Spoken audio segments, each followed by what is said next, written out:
Հայաստանի Հանրապետության քննչական կոմիտեն ծանոթում է ուղարկել Հայաստան դաշինքի պատգամավոր Իշխան Սաղաթելյանի կնոջ Լիաննա Խաչատրյանին, որ նա վաղ առավոտյան ներկայանա նախաքննական մարմին եւ հարցաքվնի։ Այսօր վաղ առավոտյան 30-ից ավել քննիչ մտել են Հայաստան դաշինքի պատգամավոր Իշխան Սաղաթելյանի տուն եւ խուզարկություն սկսել։ Մոտ 1 ժամ տևած խուզարկության արդյունքում արգրավել էին տան զարդերը եւ որոշակի գումար։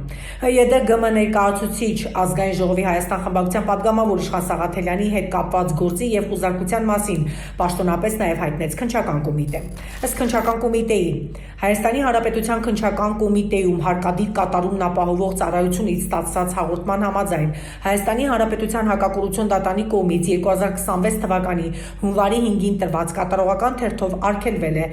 Իշխան Սաղաթելյանին եւ նրա կնոջը իրենց պատկանող գույքերի տնօրինման հետ կապված որևէ գործողություն կատարել։ Բացի այդ, դատարանի որոշմամբ 258 միլիոն 146 հազար 843 դրամի չափով պետք է արգելանք դնեին Իշխան Սաղաթելյանի եւ Լիաննա Խաչատրյանի սեփականության իրավունքով պատկանող գույքերի վրա։ Հարուցված կատարողական վարույթի ընթացքում 2026 թվականի փետրվարի 2-ին Իշխան Սաղաթելյանը հրաժարվել է ներկայացնել գույքի եկամուտների եւ գույքային իրավունքների, այդ թվում պահանջի իրավունքների կազմի, քանակի եւ գտնվելու վայրի մասին հայտարարագիր։ 2026 թվականի ապրիլի 28-ին Իշխան Սաղաթելյանը ներկայացրել է հայտարարագիրը, որում ի թիվս այլնի նշել է գույք, որը հանդիսանում է պարտադիր արգրավման ենթակա գույք։ Տվյալ գույքի վրա դրվել է արգելանք։ Ստացված հաղորդման հիման վրա նախաձեռնվել է քրեական վարույթ քրեական օրենսգրքի 509-րդ հոդվածի առաջին մասի 2-րդ կետի արգելանքի տակ գտնվող գույքի նկատմամբ ապօրինի արարք հատկանիշներով։ Բացի այդ, քրեական վարույթի նախաքննության ընթացքում քննիչի կողմից ներկայացված հաղորդման հիման վրա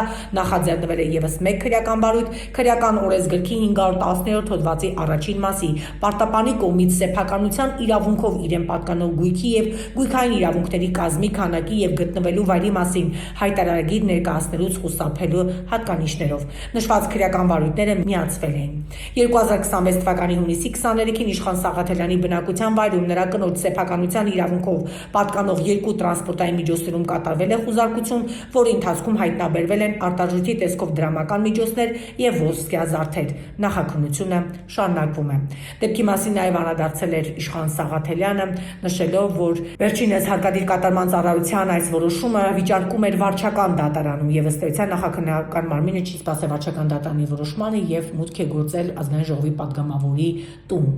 Հետևենք քննության ընթացքին։